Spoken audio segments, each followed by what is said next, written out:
यहाँ पे देखो, ये जो चैप्टर है ओल्ड एनसीईआरटी में, ये चैप्टर फोर्थ चैप्टर था, ठीक है, जिसका नाम था लीनियर इक्वेशन इनटू वेरिएबल्स।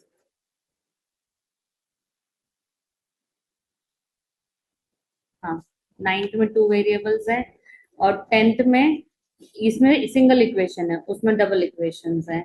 तो तुम्हें इस चैप्टर में वर्ड प्रॉब्लम्स भी हैं पहले, जो कि नाइन्थ में नहीं था। मतलब तुम कहोगे, अगर मेरे से ये पूछोगे ओल्ड एनसीईआरटी में ये चैप्टर इजी था या न्यू एनसीईआरटी में, तो ओल्ड में इजी था। ओल्ड में कुछ था ही नहीं इस चैप्टर में, और इसकी वेटेज भी बहुत कम थी, 5 मार्क के आसपास थी। तुम कहोगे न्यू एनसीईआरटी में क्या नया इंट्रोड्यूस कर रहा है, तो उन्होंने तुम्हारे वो वर्ड प्रॉब्लम्स दे दिए, जो कि एज पर में कई बच्चों को टफ लग जाता है। और जो सेकंड इसमें है ग्राफ है, जो कि पुरानी एनसीईआरटी में से उन्होंने डिलीट कर दिया था, तो लास्ट ईयर के बच्चों ने ग्राफ नहीं करा। अब वो सीधा टेंथ में ग्राफ पढ़ रहे हैं, और उनको टेंथ में में फिर कुछ बच्चे जिनको दिक्कत होती है, एक इक्वेशन दी जाएगी। सपोज मैं तुम्हें कहूँ कि मैंने इक्वेशन दी x+2y इज इक्वल्स टू 10, और मैं कह रही हूँ आप इसका ग्राफ बनाओ, ऐसे। एल्जेब्रिक एक्सप्रेशन हमने ऑलरेडी क्लास 8 में पढ़ा है। अब तुम्हें डिग्री वर्ड पता है, डिग्री का मतलब क्या है? Degree is highest power of the given expression, ठीक है। मैं कोई भी तुम्हें एल्जेब्रिक एक्सप्रेशन दूं, उसमें हाईएस्ट पावर को हम डिग्री कहेंगे। अगर मेरी डिग्री 1 है, ठीक है, ये चीज तुम्हें याद रखनी, डिग्री 1 है, तो हम इसको लीनियर पॉलिनोमियल कहेंगे। तुम कहोगे इसका मतलब क्या है? अगर मैंने एग्जाम्पल के तौर पे तुम्हें कहा 2x+3, मुझे बताओ इसकी डिग्री क्या है? वेरिएबल लेटर की पावर देखनी है तुम्हें बस। एक्स के सिर पे क्या है? 1 है, तो इसकी डिग्री 1 हो गई। बट अगर मैंने दूसरा एग्जाम्पल दिया तुम्हें, x² + 3x+4, अब इसकी हाइयर डिग्री बताओ। सबसे बड़ा क्या दिख रहा है? एक्स के सिर पे 2 दिख रहा है, तो इसकी डिग्री कितनी हो जाएगी? 2 हो जाएगी। ये चीज समझ में आ रही है? हाँ, डिग्री पहचान के ये बताना है, थोड़ा सा है, ठीक है। बट हमारा फोकस किस पे है? लीनियर पॉलिनोमियल पे है। सॉल्विंग में सिर्फ लीनियर के क्वेश्चंस आएंगे, तुम्हें क्वाड्रेटिक क्यूबिक कुछ नहीं आएगा इस चैप्टर में। ये चीज समझ में आ गई? अगर तुमसे कोई पूछे कि लीनियर पॉलिनोमियल हम किसको कहते हैं, तो तुम क्या बोलोगे? जिसकी डिग्री 1 है, हम उनको लीनियर पॉलिनोमियल कहेंगे। क्लियर है ये चीज? चले आगे। अब इन्होंने तुम्हें कुछ क्वेश्चंस बताए, तो मतलब एग्जांपल के तौर पे इक्वेशन बनाना सिखाया। Raju went to shop where there were sealed boxes of different colors on sale. The shop owner told him that the red boxes have 4 pens each and the blue boxes have 5 pencils each. Now उसने X red boxes लाए, तो मुझे बताओ उसने कितने pen खरीदे? 4x खरीदे, क्योंकि इसका एक बॉक्स में 4 थे, ऐसे उसने x बॉक्स खरीदे, तो उसने कितने खरीदे? 4x। सेम वे इसमें 5 पेंसिल्स थी, ऐसे उसने कितनी खरीदी हैं? तो नीचे बता रखा है हमें y ब्लू है, तो 5 ब्लू बॉक्स, तो कितने खरीदे उसने? 5y। और वो कह रहे हैं कि अब इसकी अगर तुम इक्वेशन बनाओगे तो क्या बन जाएगी? 4x + 5y। How can he quickly figure out the total quantity of pens? तो उसकी टोटल क्वांटिटी क्या बन गई? ये एक्सप्रेशन उसकी टोटल क्वांटिटी है। समझ में आ गया? Also if he got 3 extra pens free, how many pens and pencil did he get together? और वो कह रहे 3 उसको फ्री में दे दिए। नहीं नहीं, 4x + 5y + 3, ये चीज समझ में आई? तो इसने टोटल पेन कितने खरीदे? 4x + 5y + 3। अब किसी ने ये सोचा होगा कि मैम 3 तो उसके पेन थे, तो अपने 3 में x में 3 क्यों नहीं ऐड किया? ये मल्टीपल था, ये कह रहे हैं कि x बॉक्सेस खरीदे। 3 इज नॉट बॉक्सेस, 3 एक इंडिविजुअल पेन है, तो वो एक्स्ट्रा नंबर है, उसके साथ कोई वेरिएबल नहीं आएगा, और उसको हम ऐसे के ऐसे लिखेंगे। समझ में आई ये चीज सबको? कि अगर वो बॉक्सेस के फॉर्म में होता तो 3x लग जाता। हमने 3 बॉक्सेस नहीं खरीदे, हमने इंडिविजुअल 3 पेन खरीदे हैं, या फ्री में मिले उसको, तो इसलिए वो +3 रहेगा। अब तुम क्लास 8 में पढ़ चुके हो, हम इन इंडिविजुअल को क्या कहेंगे? 4x 5y 3, इनको हम क्या कहते हैं? टर्म्स कहते हैं, ठीक है, ये टर्म्स हैं। और जो वेरिएबल के आगे नंबर्स हैं, इनको हम क्या कहते हैं? कोएफिशिएंट्स कहते हैं। ये चीज पता है ना? जैसे 4x है, 5y है, तो ये 4 और 5 ये क्या है? कोएफिशिएंट्स है। समझ में आई ये चीज? और जिसके पास नो वेरिएबल वाले टर्म को हम क्या कहते हैं? कांस्टेंट कहते हैं। तो इस एक्सप्रेशन में कांस्टेंट कौन है? 3। तो उसके पास कोई लेटर नहीं है, कोई वेरिएबल नहीं। ये चीज समझ में आ गई?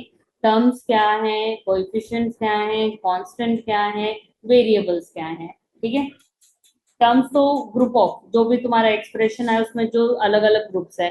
सपोज मैंने एक इक्वेशन दे दी तुम्हें, ये वाली x+2y10, तो तुम्हें कितने टर्म्स दिखाई दे रहे हैं, कितने ग्रुप दिखाई दे रहे हैं? एक x का ग्रुप, एक y का ग्रुप और एक विदाउट एनी वेरिएबल का ग्रुप। तो 3 टर्म्स हैं इसमें। समझ में आ गई ये चीज सबको? वेरिएबल लेटर्स, तो इसमें कितने वेरिएबल्स दिख रहे हैं तुम्हें? 2। वो कौन है? x and y। x का कोएफिशिएंट क्या है? नहीं, 0 कभी नहीं होता है। वो टर्म ही नहीं होना चाहिए। अगर 0, मैं ये नहीं कहूंगी 0 कभी नहीं होता है, होता है, बट फिर वो टर्म नहीं दिखेगी हमें। y का कोएफिशिएंट क्या है? 2। और कांस्टेंट टर्म क्या है? कौन कौन बोलता है? 10। ठीक है। जो बिना लेटर के हम उसको क्या बोलेंगे? कांस्टेंट बोलेंगे। नंबर्स के पास 2 नाम है। लेटर्स के आगे तुमको कोएफिशिएंट्स कहेंगे, लेटर्स के बिना है तो हम उनको कांस्टेंट कहेंगे। ये चीज सबको समझ में आ गई? अब एग्जाम्पल 2 देखो। A rectangular garden of length L meters and width W meters has to be fenced and decorated। तुम्हें फेंसिंग का मतलब पता है? पेरीमीटर होता है मैथ्स में। ठीक है। बाउंड्री लगानी बस हमें अपने घर के अराउंड, तो ये हमेशा पेरीमीटर होता है।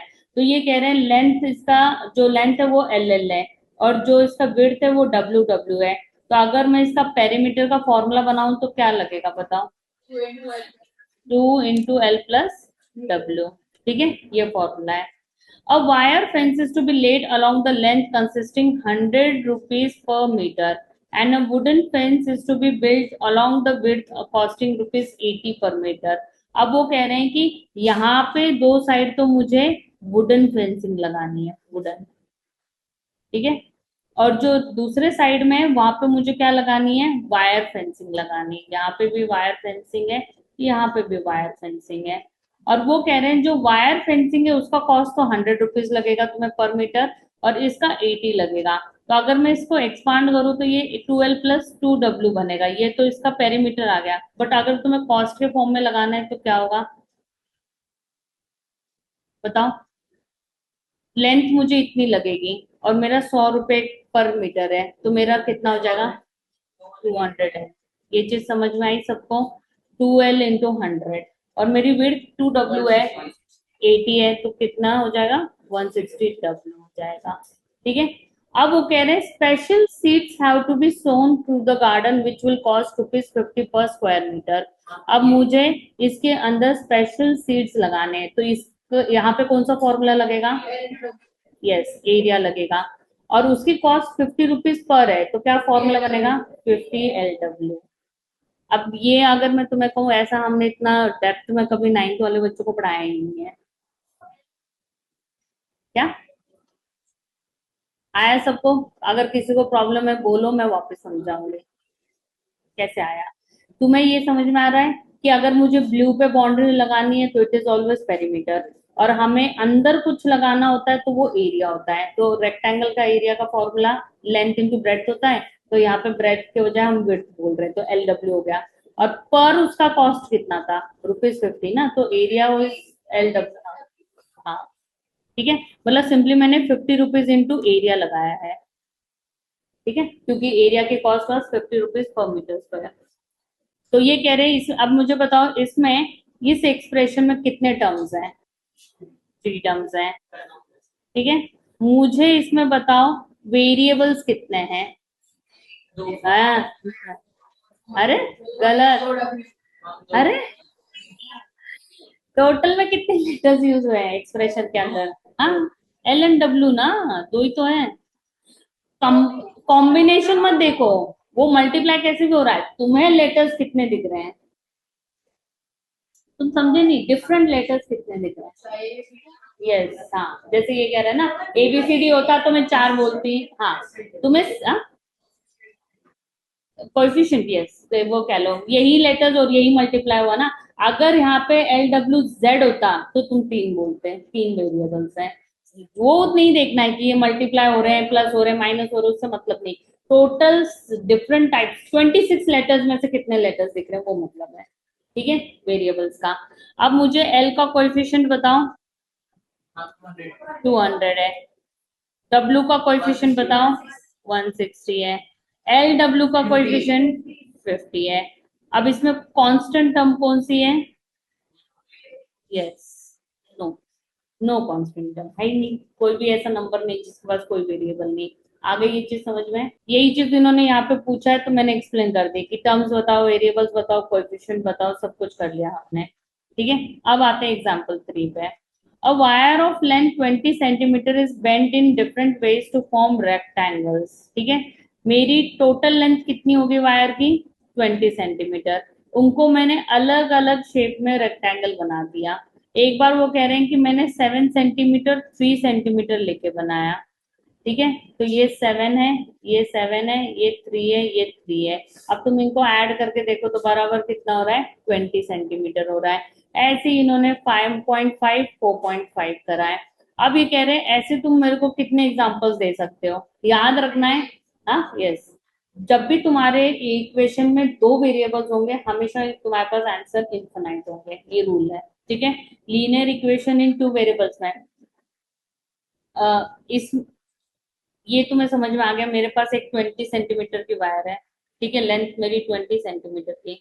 इसमें मेरे को डिफरेंट रेक्टेंगल्स बनाने हैं जिसमें कुछ लेंथ होगी और कुछ ब्रेड्थ लेनी पड़ेगी मुझे। तो ऐसे में कितने डिफरेंट रेक्टेंगल्स बना सकती हूँ?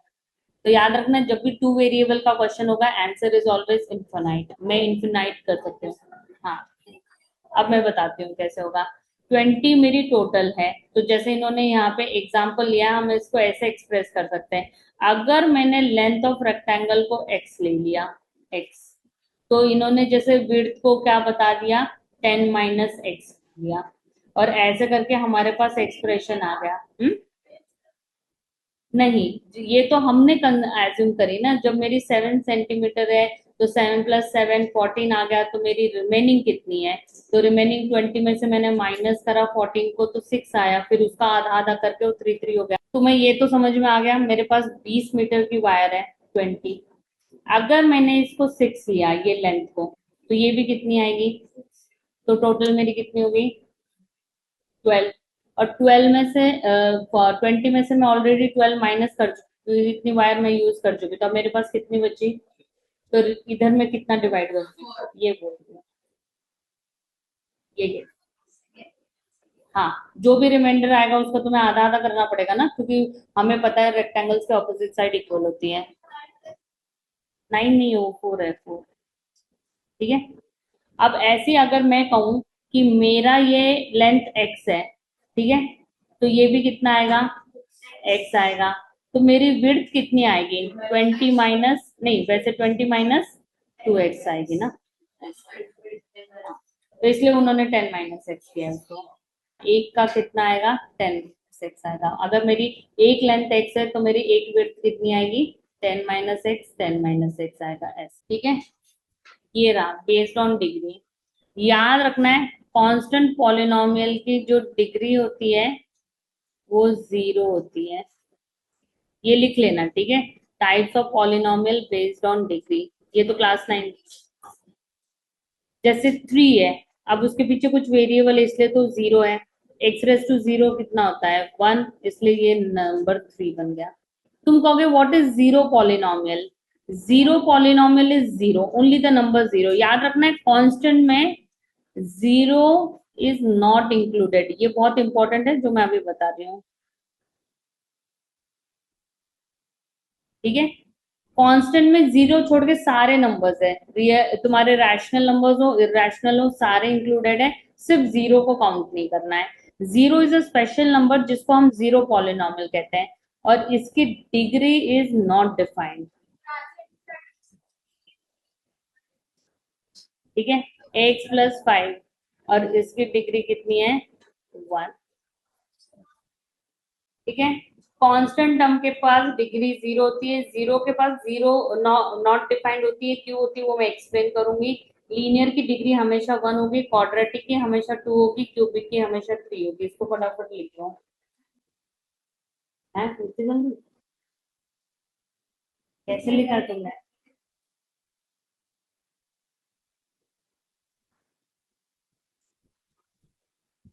ये कह रहे हैं आइए, मैं तो जाती ही नहीं स्टोर पे। मेरे को पीडीएफ चाहिए होती, पीडीएफ मुझे मिल ही गई। एनसीईआरटी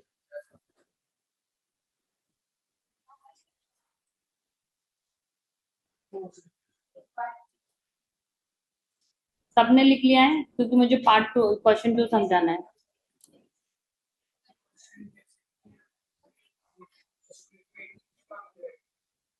दो कांस्टेंट होंगे तो एक ही मानना, हाँ उनको ऐड कर सकते हैं ना, फिर हम ऐड या माइनस कर सकते हैं, तो ऐसा कभी होता ही नहीं है कि दो मिले। और बाई चांस तुम एक्सप्रेशन बना रहे हो और दो आ भी गई तो तुम्हें उसको प्लस या माइनस करके एक नंबर बनाना पड़ेगा, तो कांस्टेंट इज ऑलवेज सिंगल। ठीक है, एक्स स्क्वायर, हाँ एक्स प्लस फाइव। तुम्हारे को मेरे हिसाब से सिर्फ क्वेश्चन टू नहीं, सेकंड वाले का समझ में नहीं आएगा, वो मैं समझाती हूँ, बाकी लिख लिया है। एक्स, नहीं नहीं, दो एग्जांपल्स है, वन एग्जांपल टू एग्जांपल। कि जरूरी नहीं ना इनके कई भी कितने भी एग्जांपल्स हो सकते हैं, तो मैंने दो दिए क्योंकि हमारा चैप्टर लीनियर के ऊपर है। ये वाला चैप्टर लीनियर के ऊपर है। Chapter two is all about linear. One.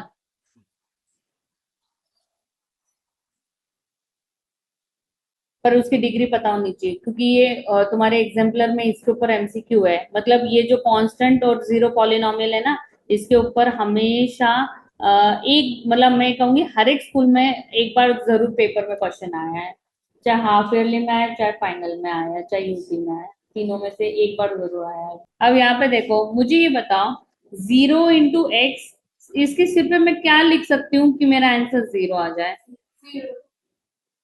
अरे, वन क्यों नहीं लिख सकती, टू क्यों नहीं लिख सकती, टेन क्यों नहीं लिख सकती? मतलब मैं कुछ भी लिख सकती हूँ।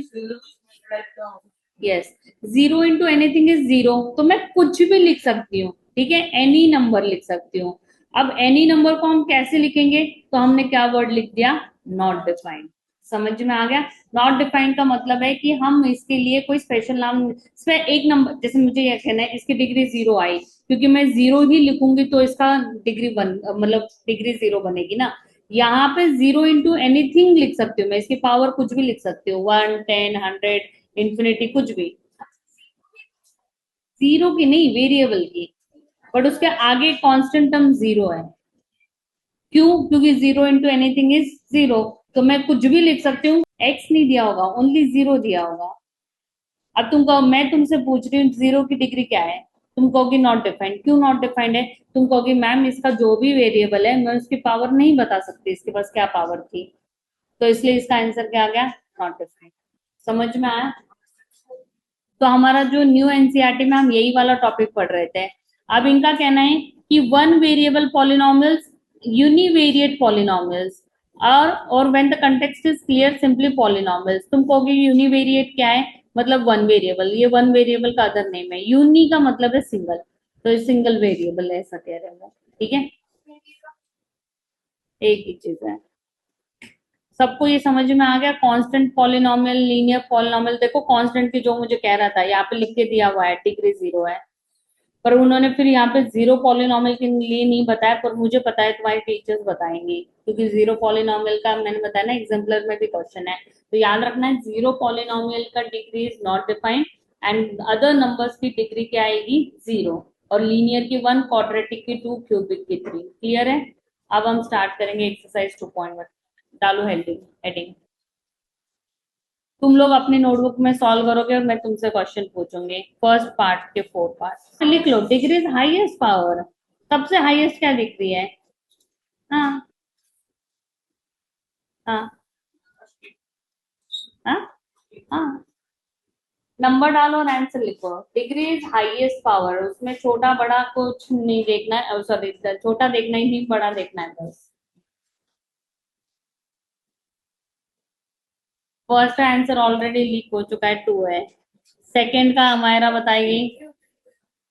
नम लेटर्स के फॉर्म में नहीं, 3, वो तो उसका नाम हो गया। हम डिग्री 3 वालों को क्या कहते हैं, क्यूबिक बोलते हैं, बट डिग्री 3। ठीक है। रिद्धि -9 का क्या है? नहीं, वेरिएबल है इसके पीछे कोई? कांस्टेंट की डिग्री कितनी होती है? 0। जब वेरिएबल ही नहीं, लेटर ही नहीं याद रखना है, 0 इज आंसर। और फोर्थ की बताओ अल्विन। समझ में आया? ओनली नंबर्स की मैंने बताया तो, ओनली नंबर्स है तो हम उनको क्या बोलते हैं, कांस्टेंट। एंड कांस्टेंट की डिग्री हमेशा कितनी है? 0। और क्यों है? क्योंकि उनके पास कोई वेरिएबल नहीं है। नहीं, 0 polynomial is only 0, only 0। And constant में 0 छोड़ के सारे हैं, ये कांस्टेंट पॉलिनोमियल है। समझ में आया? अगर हम इनके नाम लिखें तो सेकंड फर्स्ट वाले का नाम है क्वाड्रेटिक। अब ये मतलब पूछा नहीं, बट हम अपना बेस अच्छा बनाने के लिए लिख रहे हैं, ठीक है। इसको हम कहेंगे क्यूबिक, इसको हम कहेंगे कांस्टेंट पॉलिनोमियल, एंड लास्ट वाले को हम कहेंगे लीनियर पॉलिनोमियल। समझ में आ गया? अब क्वेश्चन 2 में तुम्हें अपने मन से एग्जांपल लिखना है, अपने मन से लिख लिया क्वेश्चन 2 का?